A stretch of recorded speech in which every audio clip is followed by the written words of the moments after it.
মানে এই অনন্ত আম্বানির বিয়ে অনন্তকাল ধরেই চলে যাচ্ছে।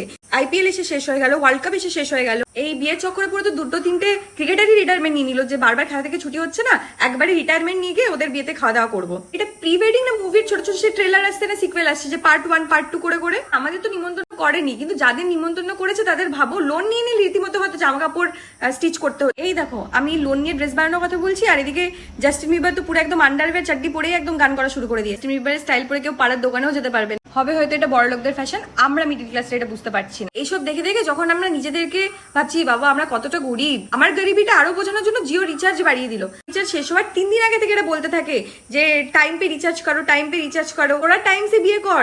এবারও এই মাসেরও মনে হচ্ছে এই আম্বানি বিয়ে দেখতে দেখতে আমার জিও রিচার্জ শেষ হয়ে যাবে, বাট এদের বিয়ে শেষ হবে না। আর সত্যি কথা বলো, এই আনন্দ আর রাধিকা কি বিয়ে করতে করতে হাঁপাচ্ছে না?